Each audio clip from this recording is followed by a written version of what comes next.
Hi everyone, this week we're going to begin talking about images and how to manipulate them and plot them and save them in Matlab and change the colors with which they're presented.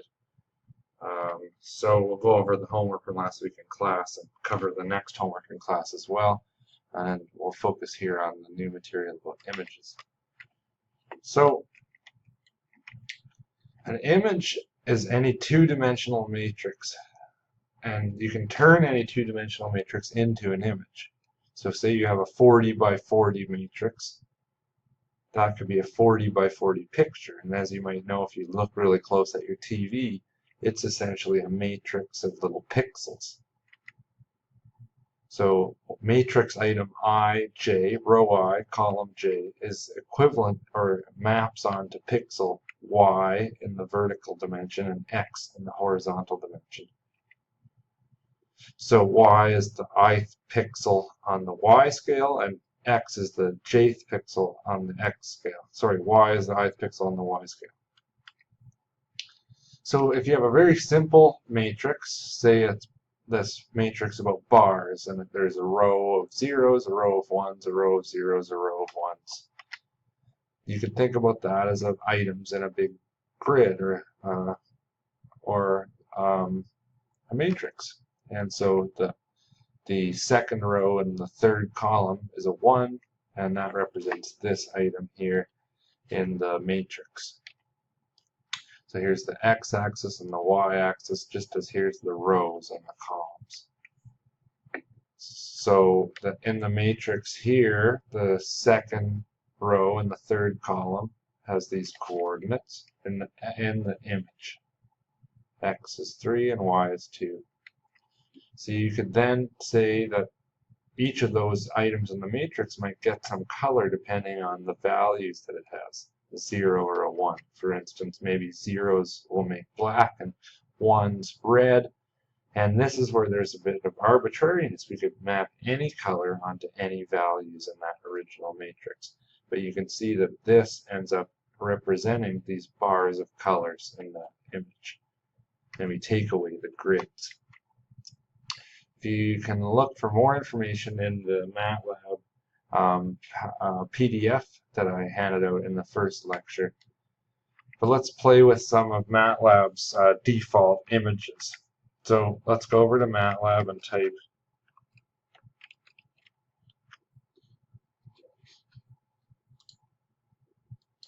load. Well, first we'll type in clear all. And then we'll type in load dir. And if we look in our workspace now, we have a caption, a variable map, and a variable x. X is going to be the image itself, and map is going to be the particular colors that we're going to use to present the image. Then we can type in image x. And in our figure up here, which I've embedded, I've docked into my workspace so that I can do this lecture more easily. Here's the image that we're representing. So we could open up this x and see that it's a bunch of numbers here, all integers, seems to be all positive, and not go much more than 100 something. And we're using that to represent this image here.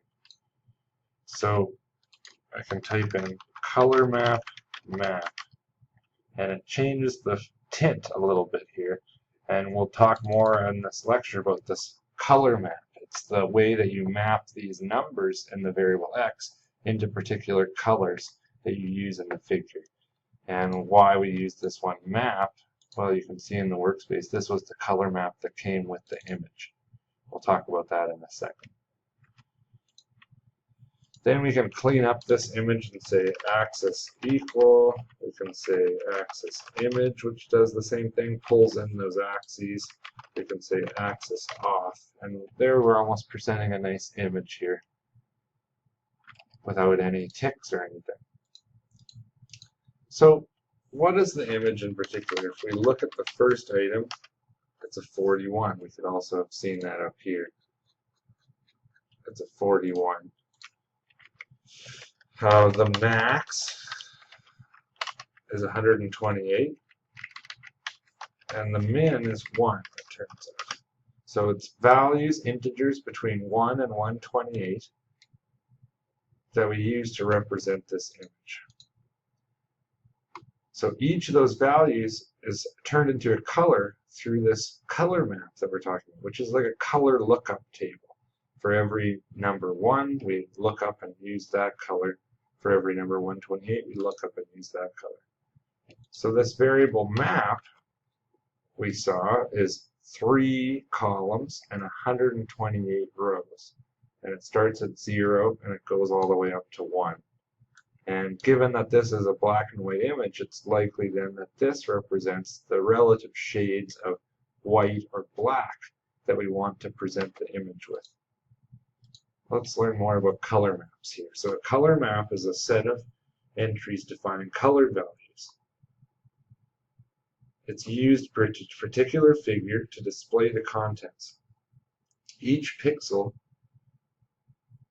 indexes the color map. It tells which row of the color map to use to produce a particular RGB value. That drives the monitor to present that color. And you can use often more than one color map at a time, so you can shade different images with different colors. Let's think more about these color maps.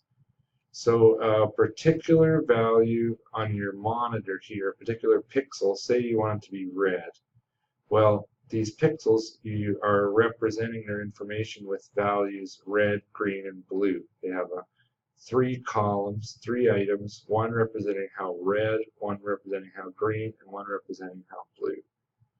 And if this goes up to 256 and goes all the way down to 0, so 200 red and 0 green and 0 blue makes the color red that we can see. Here's our color map with just 5 rows, and you can see that the 5th item in the color map is that same red color.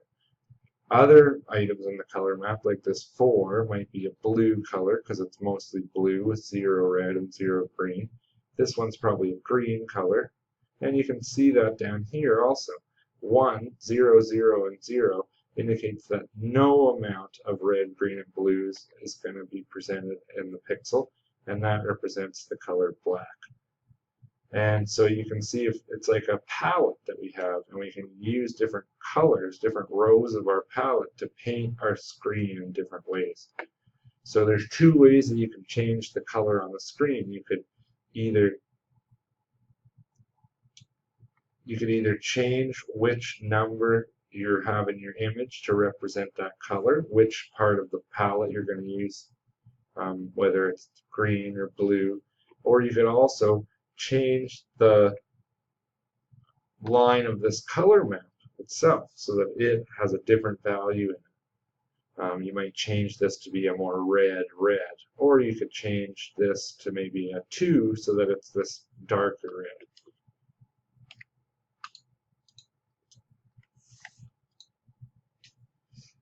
So your monitor, your computer can present lots and lots of colors. In the old Nintendo days, there used to be 8-bit color, which you can represent with 8 bits, 256 different colors. And GIFs are an example of this, and that's why they're so low in size and have the ability to be transferred over the internet quite easily.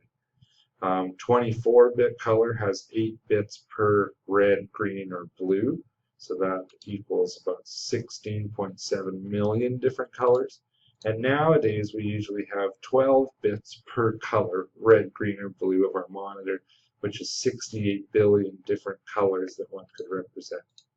And not only do we have this, we often have 8 additional bits of transparency. And so we can present lots of different colors. There's lots of different color maps that are made in Matlab, and you can also make your own. But each of these different things, remember that instead of typing in map, we could have typed in white or pink or copper. I'll show you that here. Color map pink. And then it will use a different color map to color that image. We could try autumn. So in all these cases, it's going to use a different, we could even try HSV, that seems fun. Wow. So each of these color maps represents a range of colors. And the values in this X, 1 to 128, are going to look up different rows of this color map. And the color map, again, is just a bunch of rows where each row indicates some particular color to use.